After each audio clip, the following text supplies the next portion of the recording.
many investors are purchasing properties, hoping or relying on short-term rental income to increase their returns.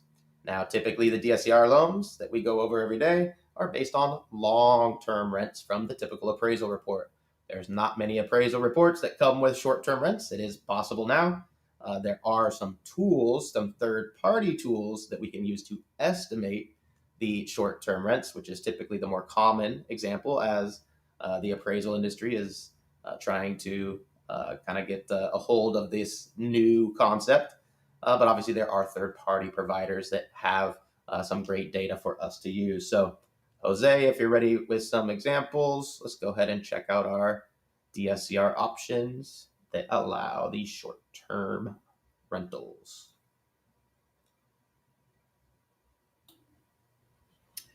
Good morning, everybody. Thank you for joining us for Daily Rates Live with the Mortgage Calculator.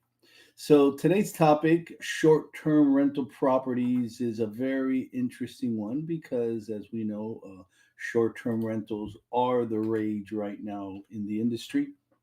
They're, due to a lot of different reasons, right? Pandemic brought about some changes. People felt more comfortable staying in a short-term rental type property. So that probably accelerated what was already happening with short-term rental properties, right? So higher income with those properties. So many investors are using those types of loans, or putting forth those types of loans, that the industry had to change. And since we know that DSCR loans are super popular in the secondary. There's a lot of money going into DSCRs from secondary, so they have tweaked their guidelines. That's something we were talking about. We like to talk about in the trainings. We like to make our observations of where is the money going and what effect is that going to have with our options, right? So what we have been seeing with the DSCRs, as we were mentioning yesterday with the ITINs, is that they are tweaking the guidelines and they are basically loosening them. And this is one of the ways that they're doing it. I mean, it's great because now we have our AirDNA options for short-term rental properties, which allows us to use estimated short-term rental comps, right? So the same way that the appraiser is going to look for comps for long-term rent, they look for comps for short-term rent. So they can use AirDNA as a tool. They can actually look in their databases, regular databases, for properties that are being marketed as short-term rentals in the MLS database. They can add it that way. Or the borrower can provide short-term rental revenue reports from the seller if it's a purchase, or from themselves if it's a refi and they've been doing it for the necessary amount of time for that loan type. Most of the options out there require the borrower to have been doing short-term rentals for at least 12 months if they're going to use short-term rental revenue reports. They do want a 12-month average there, but not every single option out there has that 12-month requirement. There are a couple that don't have it, but the majority do require 12 months. So let me show you some options here and show you how we can get creative with the flexibility of the guidelines that DSCR loans offer us. So not only is it that they've tweaked their guidelines to add AirDNA and to add short-term rental revenue reports, but just the nature of the short-term rental loan allows for more flexibility of the interpretation of the guidelines and how we can use it then to meet the needs and objective of our investor looking to do short-term rental properties. So first example I have here is with our minimum down payment DSCR loan, only 15% down. And this is a prime example of where we can use the flexibility of the DSCR loan to finance it. Now, in this case, we are assuming that the long-term rent will qualify the property, but there's no issue that the property will be used as a short-term rental, no leases. Even obviously it's a purchase, but much more flexibility there. Where if the long-term rent works out, no additional work needs to be done, no harm, no foul.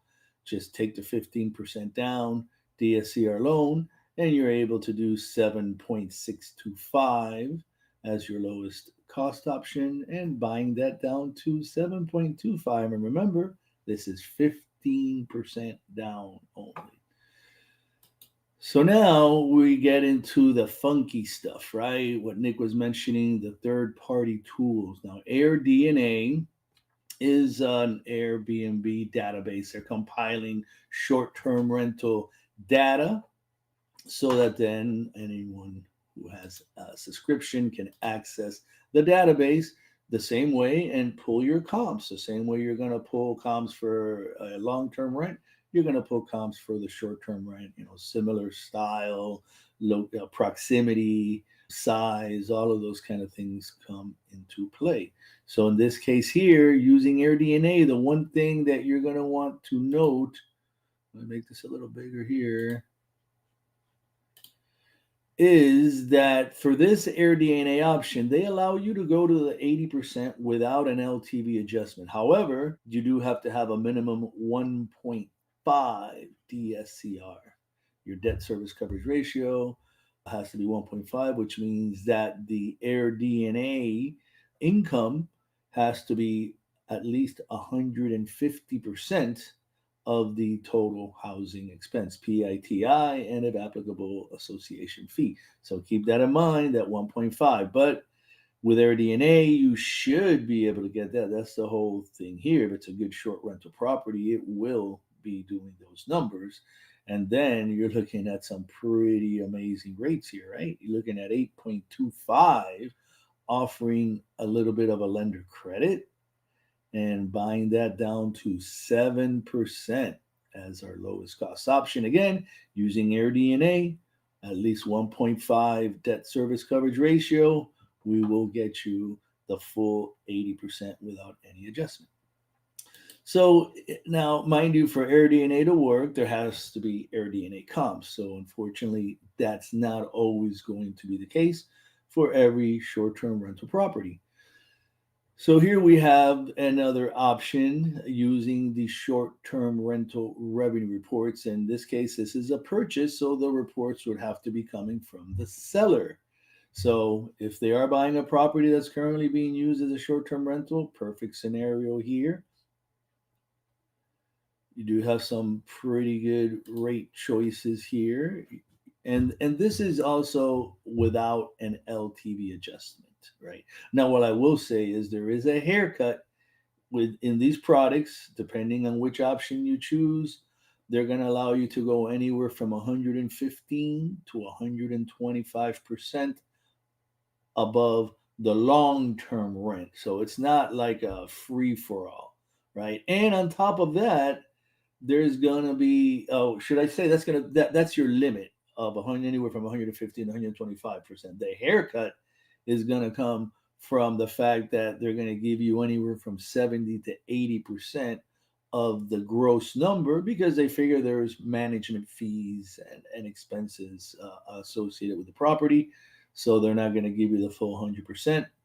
They're going to give you anywhere from 70 to 80% depending on the option.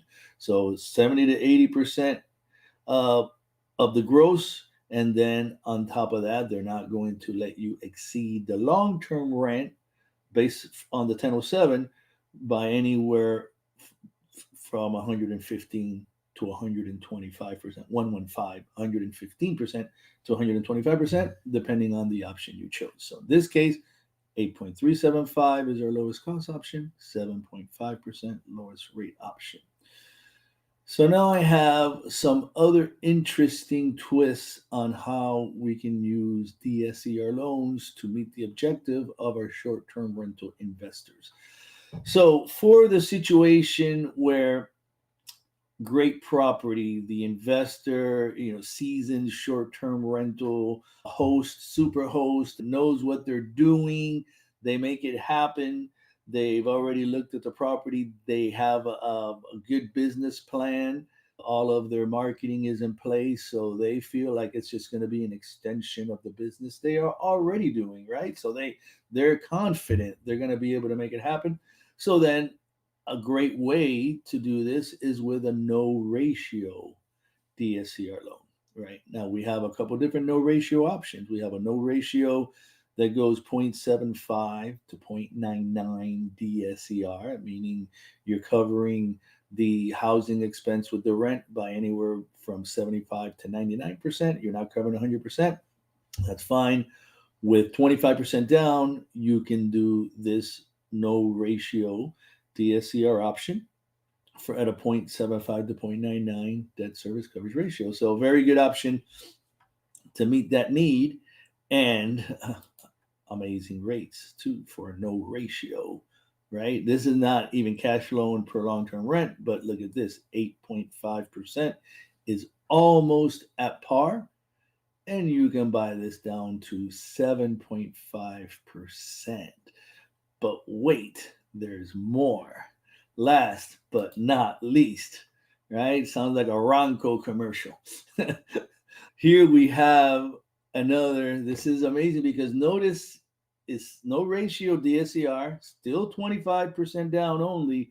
However, this is our less than 0.75 DSCR. So this is really the perfect one. Still 75% LTV. Your property is not cash flowing here, not even to 0.75.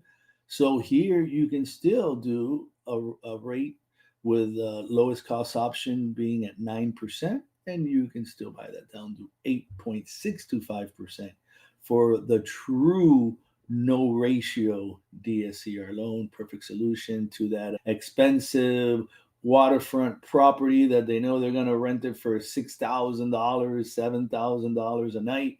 Nice big home, but long-term rents could be 15, 16, $18,000, whatever, but they're going to get some serious money. Obviously, you can see how there's going to be a good NOI there. They're not going to have a problem with a little bit higher rate because they're going to be making money hand over foot. So many different ways that we can use all of the great programs that we have to meet the objective of our borrowers.